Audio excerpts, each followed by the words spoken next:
Troisième entretien. De la différence qu'il y a entre nos sentiments et nos idées. Qu'il ne faut juger des choses que par les idées qui les représentent et nullement par les sentiments dont on est touché en leur présence ou à leur occasion. Théodore, Cola ou Ariste, que vous voilà rêveur. À quoi pensez-vous si profondément? Ariste, qui est là? Ah, Théodore, vous m'avez surpris. Je reviens de cet autre monde où vous m'avez transporté ces jours-ci. J'y vais maintenant tout seul et sans craindre les fantômes qui en empêchent l'entrée. Mais lorsque j'y suis, j'y trouve autant de lieux obscurs que je crains de m'égarer et de me perdre. Théodore, c'est beaucoup Ariste que de savoir quitter son corps quand on le veut et s'élever en esprit dans le pays des intelligences. Mais cela ne suffit pas. Il faut savoir un peu la carte de ce pays. Quels sont les lieux inaccessibles aux pauvres mortels et qui sont ceux où ils peuvent aller librement sans craindre les illusions.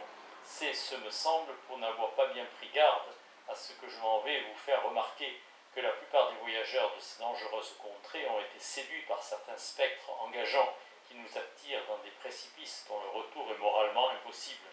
Écoutez-moi bien sérieusement, je vais vous dire aujourd'hui ce que vous ne devez jamais oublier. Ne prenez jamais à risque vos propres sentiments pour nos idées, les modifications qui touchent votre âme pour les idées qui éclairent tous les esprits. Voilà le plus grand de tous les préceptes pour éviter l'égarement. Jamais vous ne contemplerez les idées sans découvrir quelque vérité. Mais quelque attention que vous ayez à vos propres modifications, vous n'en serez jamais éclairé. Vous ne pouvez pas bien comprendre ce que je vous dis, il faut que je m'explique davantage. Vous savez, Ariste, que le Verbe divin, en tant que raison universelle, renferme dans sa substance les idées primordiales de tous les êtres, et est créé et possible. Vous savez que toutes les intelligences qui sont unies à cette souveraine raison découvrent en elles quelques-unes de ces idées selon qu'il plaît à Dieu de les leur manifester. Cela se fait en conséquence des lois générales qu'il a établies pour nous rendre raisonnables et former entre nous et avec lui une espèce de société. Je vous développerai quelques jours tout ce système.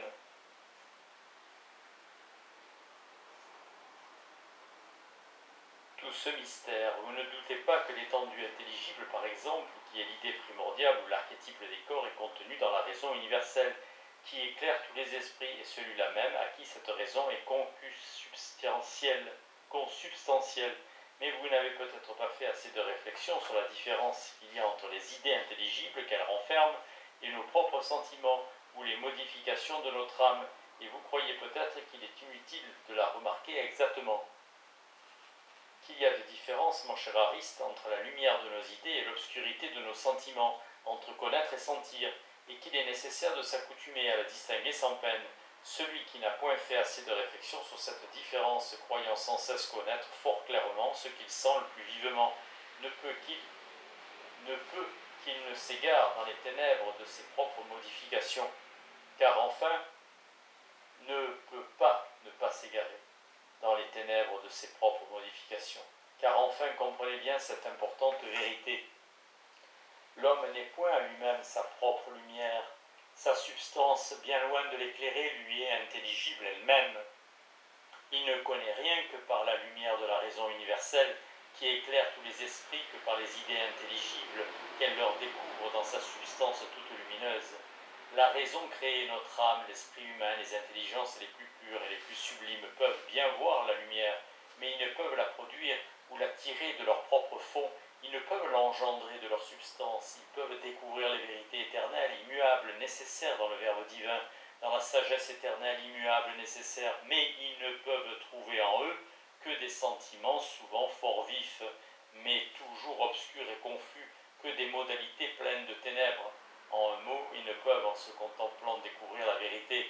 Ils ne peuvent se nourrir de leur propre substance. Ils ne peuvent trouver la vie des intelligences que dans la raison universelle qui anime tous les esprits, qui éclaire et qui conduit tous les hommes. Car c'est elle qui console intérieurement ceux qui la suivent. C'est elle qui rappelle ceux qui la quittent. C'est elle enfin qui, par des reproches et des menaces terribles, remplit de confusion, d'inquiétude et de désespoir ceux qui sont résolus de l'abandonner. Ariste, je suis bien persuadé, Théodore, par les réflexions que j'ai faites sur ce que vous m'avez dit ces jours-ci, que c'est uniquement le Verbe divin qui nous éclaire par les idées intelligibles qu'il renferme, car il n'y a point deux ou plusieurs sagesses, deux ou plusieurs raisons universelles. La vérité est immuable, nécessaire, éternelle, la même dans le temps et dans l'éternité, la même parmi nous et les étrangers. la même dans le ciel et dans les enfers. Le Verbe éternel parle à toutes les nations le même langage, aux Chinois et aux Tartares, comme aux Français et aux Espagnols. Et s'ils ne sont pas également éclairés, c'est qu'ils sont inégalement attentifs, c'est qu'ils mêlent les uns plus, les autres moins leurs modalités avec les idées, les inspirations particulières de leur amour-propre avec les réponses générales de la vérité intérieure. 2 fois 2 sont 4 chez tous les peuples, tous entendent la voix de la liberté qui nous ordonne de ne point faire aux autres ce que nous ne voulons pas qu'on nous fasse, et ceux qui n'obéissent point à cette voix sentent des reproches intérieurs qui les menacent et qui les punissent de leur désobéissance, pourvu qu'ils rentrent en eux-mêmes et qu'ils écoutent la raison. Je suis maintenant bien convaincu de ces principes, mais je ne comprends pas encore trop bien cette différence entre connaître et sentir, que vous jugez si nécessaire pour éviter l'erreur. Je vous prie de me la faire remarquer. Théodore, si vous aviez bien médité sur les principes dont vous dites que vous êtes convaincu, vous verriez clairement ce que vous me demandez, mais sans vous engager dans un chemin trop pénible, répondez-moi. Pensez-vous que Dieu sente la douleur que nous souffrons? Aristide, non, sans doute, car le sentiment de la douleur rend malheureux. Théodore, fort bien, mais croyez-vous qu'il la connaisse? Ariste, oui, je le crois, car il connaît tout ce qui arrive à ses créatures. La connaissance de Dieu n'a point de borne, et connaître ma douleur ne le rend ni malheureux ni imparfait, au contraire. Théodore, oh oh, Ariste, Dieu connaît la douleur, le plaisir, la chaleur et le reste, et il ne sent point ces choses, il connaît la douleur, puisqu'il sait quelle est cette modification de l'âme, en quoi la douleur consiste. Il la connaît, puisque c'est lui seul qui la cause en nous, ainsi que je vous prouverai pendant la suite, et qu'il sait bien ce qu'il fait. En un mot, il la connaît, puisque sa connaissance n'a point de borne. Mais il ne la sent pas, car il serait malheureux. Connaître la douleur, ce n'est donc pas la sentir. Ariste, il est vrai, mais sentir la douleur, n'est-ce pas la connaître? Théodore, non, sans doute, puisque Dieu ne la sent nullement et qu'il la connaît parfaitement. Mais pour ne point nous arrêter à l'équivoque des termes, si vous voulez que sentir la douleur, ce soit la connaître, du moins demeurer d'accord que ce n'est point la connaître clairement, que ce n'est point la connaître par lumière et par évidence. En un mot, que ce n'est point en connaître la nature, et qu'ainsi, à parler exactement, ce n'est point la connaître. Sentir la douleur, par exemple, c'est se sentir malheureux, sans savoir bien ni ce qu'on est, ni ce qu'elle est, cette modalité de notre être qui nous rend malheureux. Mais connaître, c'est avoir une idée claire de la nature de son objet, et en découvrir tel et tel rapport par lumière et par évidence. Je connais clairement les parties de l'étendue, parce que j'en puis voir évidemment les rapports.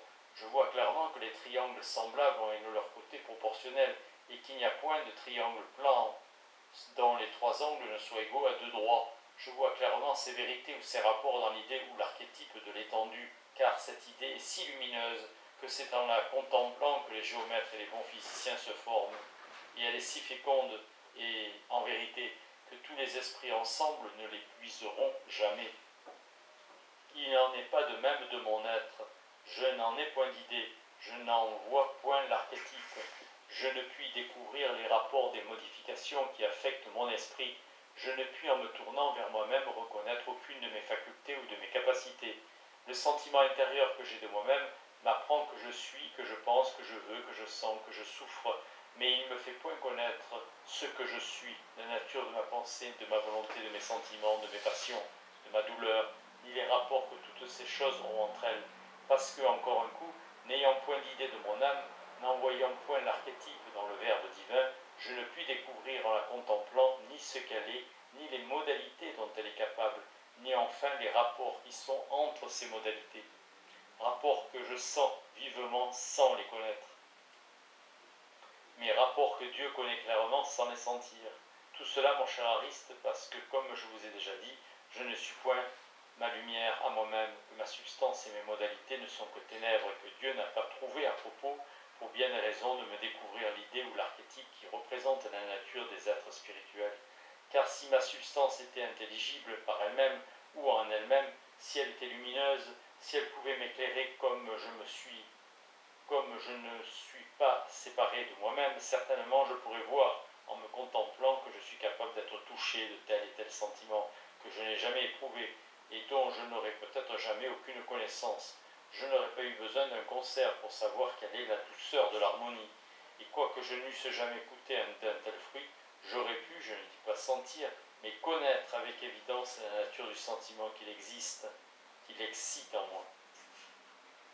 Mais comme on ne peut connaître la nature des êtres que dans la raison qui les renferme d'une manière intelligible, quoique je ne puisse sentir par moi-même, ce n'est qu'en elle que je puis découvrir ce que je suis, et les modalités dont ma nature est susceptible, et à plus forte raison, ce n'est qu'en elle que je puis découvrir les principes des sciences et toutes les vérités capables d'éclairer l'esprit. Ariste. Avançons un peu, Théodore. Je crois qu'il y a des différences essentielles entre connaître et sentir, entre les idées qui éclairent l'esprit et les sentiments qui le touchent.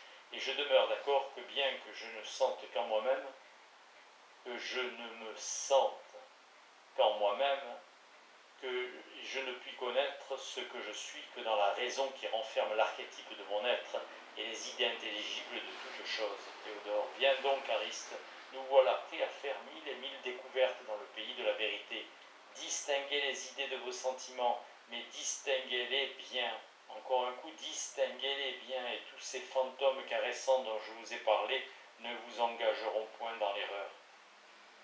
Élevez-vous toujours au-dessus de vous-même. Vos modalités ne sont que ténèbres. Souvenez-vous-en, montez plus haut jusqu'à la raison et vous verrez la lumière. Faites taire vos sens, votre imagination et vos passions, et vous entendrez la voix pure de la vérité intérieure, les réponses claires et évidentes de notre Maître commun. Ne confondez jamais l'évidence qui résulte de la comparaison des idées avec la vivacité des sentiments qui vous touchent et qui vous ébranlent. Plus nos sentiments sont vifs, plus répandent-ils de ténèbres. Plus nos fantômes sont terribles ou agréables, plus ils paraissent avoir de corps et de réalité, plus sont-ils dangereux et propres à nous séduire. Dissipez-les ou entrez en défiance. Fuyez en un mot tout ce qui vous touche, et courez et attachez à tout ce qui vous éclaire. Il faut suivre la raison malgré les caresses, les menaces, les insultes du corps auxquels nous sommes unis, malgré l'action des objets qui nous environnent. Concevez-vous bien distinctement tout ceci? En êtes-vous bien convaincu par les raisons que je vous ai données et par vos propres réflexions? Ariste, votre exhortation, Théodore, me paraît bien vive pour un entretien de métaphysique. Il me semble que vous excitez en moi les sentiments au lieu d'y faire naître des idées claires. Je me sers de votre langage. De bonne foi, je ne comprends pas trop ce que vous me dites. Je le vois et un moment après, je ne le vois plus. C'est ce que je ne fais encore que l'entrevoir. Il me semble que vous avez raison, mais je vous entends pas trop bien. Théodore, ah mon cher Ariste, votre réponse est encore une preuve de ce que nous venons de dire. Il n'y a point de mal que vous y fassiez réflexion. Je vous dis ce que je vois et vous ne le voyez pas. C'est une preuve que l'homme n'instruit pas l'homme. C'est que je ne suis pas votre maître ou votre docteur. C'est que je ne suis qu'un moniteur véhément peut-être, mais peu exact et peu entendu. Je parle à vos oreilles. Apparemment, je n'y fais que trop de bruit. Mais notre unique maître ne parle point encore assez clairement à votre esprit, ou plutôt la raison lui parle sans cesse fort nettement. Mais faute d'attention, vous n'entendez point assez ce qu'elle vous répond. Je croyais pourtant par les choses que vous venez de me dire et par celles que je vous avais dites moi-même que vous compreniez suffisamment mon principe et les conséquences qu'il faut en tirer. Mais je vois bien qu'il ne suffit pas que je vous donne des avis généraux appuyés sur des idées abstraites et métaphysiques. Il faut encore que je vous apporte quelques preuves particulières de la nécessité de ces avis. Je vous ai exhorté à vous accoutumer à reconnaître sans peine la différence qu'il y a entre connaître et sentir, entre nos idées claires et nos sentiments toujours obscurs et confus. Et je vous soutiens que cela seul suffit pour découvrir une infinité de vérités. Je vous le soutiens, dis-je, sur ce fondement qu'il n'y a que la raison qui nous éclaire, que nous ne sommes point notre lumière à nous-mêmes, ni nulle intelligence à aucune autre. Vous verrez clairement si ce fondement est solide, lorsque vous cesserez de m'entendre moi, et que dans votre cabinet vous consulterez attentivement la vérité intérieure. Mais pour vous faciliter l'intelligence de mon principe, et vous en faire mieux connaître la nécessité et les conséquences, répondez-moi, je vous prie. Vous savez bien la musique, car je vous vois souvent toucher les instruments d'une manière fort savante et fort hardie. Ariste, j'en ai assez pour charmer mon chagrin et chasser ma mélancolie. Théodore, bien donc, expliquez-moi un peu la nature de ces divers sons que vous alliez d'une manière si juste et si agréable. Qu'est-ce qu'une octave, une quinte, une quarte? D'où vient que deux cordes étant dans l'union, on ne peut en toucher l'une sans ébranler l'autre? Vous avez l'oreille très fine et très délicate, consultez-la afin qu'elle vous réponde sur ce que je souhaite d'apprendre de vous. Ariste, je pense que vous vous moquez de moi. C'est la raison et non les sens qu'il faut consulter. Théodore, cela est vrai. Il ne faut consulter les sens que sur des faits. Leur pourvoir est fort borné, mais la raison s'étend à tout.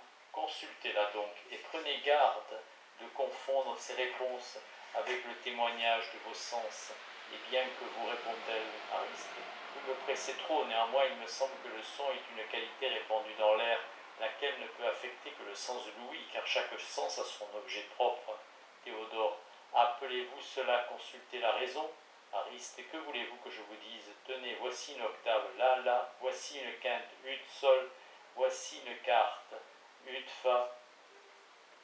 Théodore, vous chantez bien, mais que vous raisonnez mal. Je comprends que c'est ce que vous voulez vous réjouir. Je comprends que c'est que vous voulez vous réjouir. Ariste, assurément, Théodore, mais pour votre autre question, je vous réponds que c'est par sympathie que les cordes de même son s'ébranlent les unes les autres. N'ai-je pas bien rencontré? Théodore, parlons sérieusement, Ariste. Si vous voulez maintenant me réjouir, tâchez de m'instruire. Ariste, je n'en ferai rien, s'il vous plaît. Faites votre personnage et laissez-moi faire le mien. C'est à moi à écouter. Théodore, que vos manières sont honnêtes et agréables. C'est donc, prêtez-moi ce monocorde et prenez garde à ce que je vais faire et à ce que je vais vous dire. En pinçant ou en tirant à moi cette corde, je la mets hors de l'état où le brandement l'oblige d'être. Et lorsque je la quitte, vous voyez bien, sans qu'il soit nécessaire de vous le prouver, qu'elle se remue quelque temps de ça et de là, et qu'ainsi elle fait un grand nombre de vibrations, et par conséquent beaucoup d'autres petites secousses imperceptibles à nos sens, car la ligne droite étant plus courte que la courbe, une corde ne peut pas faire ces vibrations ou devenir alternativement droite et courbe, sans que les parties qui la composent s'allongent et se raccourcissent fort promptement. Or, je vous prie, un corps mu n'est-il pas capable de mouvoir celui qu'il rencontre? Cette corde peut donc ébranler l'air qui l'environne, et même le subtil qui en pénètre les pores, et celui-ci un autre jusqu'à votre oreille et à la mienne. Ariste, il est vrai, mais c'est un son que j'entends, un son répandu dans l'air, une qualité qui est bien différente des vibrations d'une corde ou des secousses d'un air ébranlé. Théodore, doucement, Ariste, ne consultez point vos sens et ne jugez point sur leur témoignage.